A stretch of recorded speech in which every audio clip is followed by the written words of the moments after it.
नमस्कार। अहिले चाहिँ हामी कारखानातर्फ आएका छौँ है। यो चाहिँ हाम्रो कारखाना रहेको छ। कारखानामा चाहिँ अहिले हेर्न सक्नुहुन्छ काम हुँदैछ।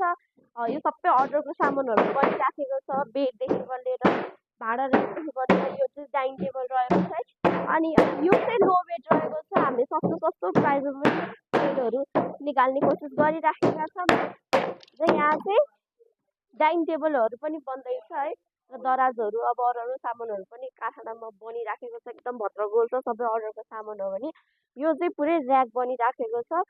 पसलको लागि ऱ्याक बनेको हो यो चाहिँ है। यसमा चाहिँ भाँडाहरू राख्ने अब अरू सामानहरू डेकोरेसन गरेर राख्नलाई यो चाहिँ पसलको लागि बन्दै गरेको ऱ्याकहरू छ भने, यदि हजुरहरूलाई यस्तै ऱ्याकहरू बनाउनु छ, पसलको लागि डेकोरेसन गर्नु छ, या हजुरहरूको भर्खर घर बन्दैछ या पुरानो घर नै रेनोभेट गर्नु छ भने चाहिँ हाम्रो फर्निचरको सम्पूर्ण काम हामीले गर्नेछौँ है। यदि हजुरलाई बेडहरू दराजहरू तथा फर्निचरको सम्पूर्ण काम गर्नु छ भने चाहिँ काइरा ग्रुपलाई सम्झिनु होला। हजुरले म्यासेज तथा कल गरेर पनि सोधपुछ गर्न सक्नुहुनेछ भने चाहिँ हजुर हाम्रो सोरुम नै भिजिट गर्न पनि सक्नुहुनेछ। हाम्रो सोरुम रहेको छ काठमाडौँ तारकेश्वर मिलन बस्तीमा।